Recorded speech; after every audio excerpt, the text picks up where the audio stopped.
Pentecost, if you will, is the undoing of the problem of the Tower of Babel.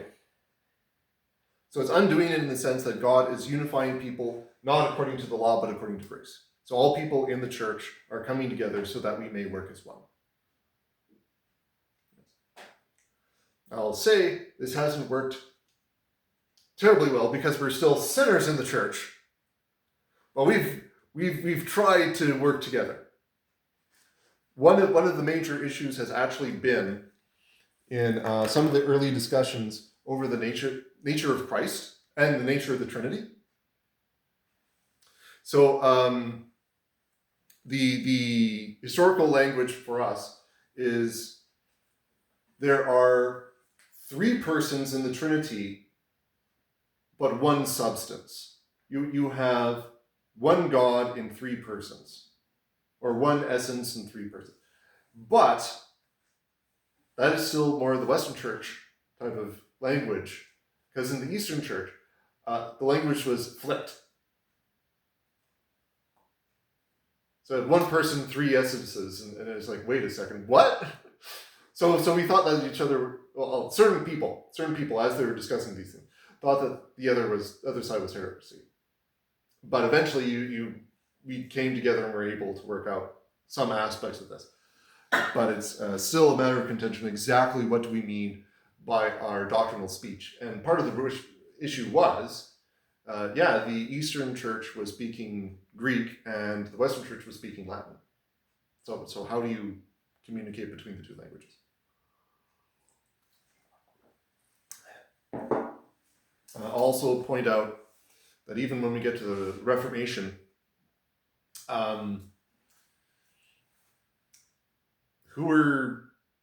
what nationality were the Reformers? German.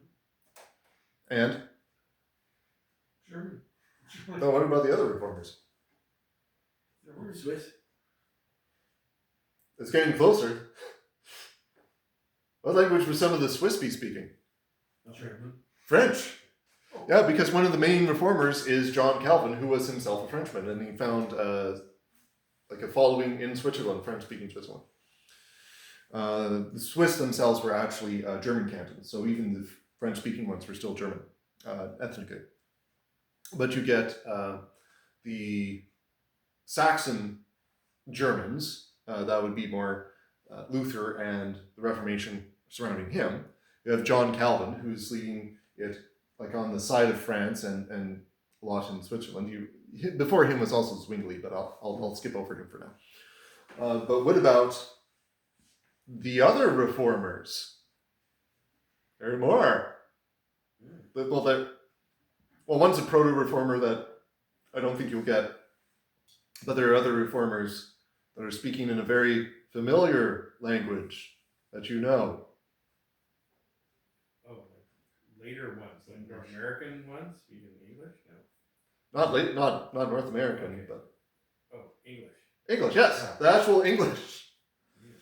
We have Thomas Cranmer, who he was using some of Luther's writings as a reference for when he was trying to help the English Reformation. But even before him, as considered a proto-reformer because he didn't really get a huge movement, but John Wycliffe. Yeah, so he was one of the ones who was questioning some of the stuff going on in the church in his day.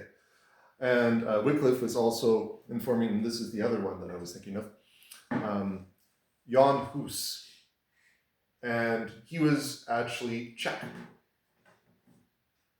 So he could write in German and stuff like that, but as people would. But he was Czech. Or Bohemian. They'd be saying Bohemian in that day.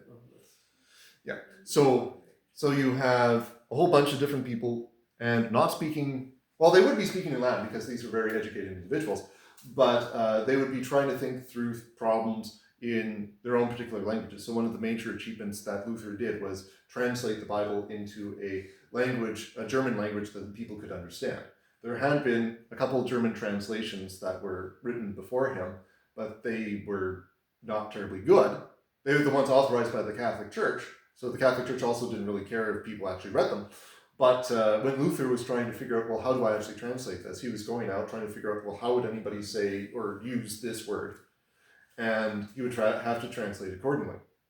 This is why there are some criticisms of his translation, because they're going like, so you changed the meaning of this. And he's like, no, I didn't.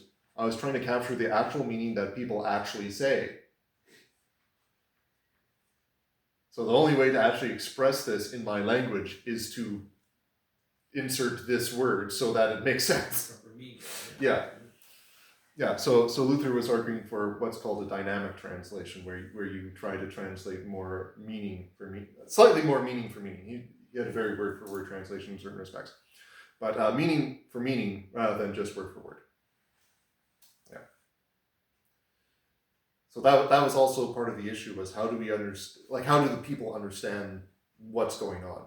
And unfortunately, one of the things that had happened at the time of the Reformation was theology and understanding got stagnated in Latin, which the common people did not speak. So if you have an entire service, like, can you imagine me chanting at you in Latin? And then you just go, yeah, in response. That was basically what the services were. It's like people would be responding, and like the collective might sound like it was speaking proper Latin, but they did not know what they were saying. Charlie, our school teacher. That's right.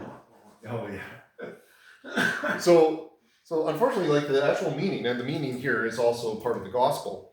The meaning was lost, so you had to try and regain that with some of the language in the Reformation. So language is a big deal. Language, huge deal.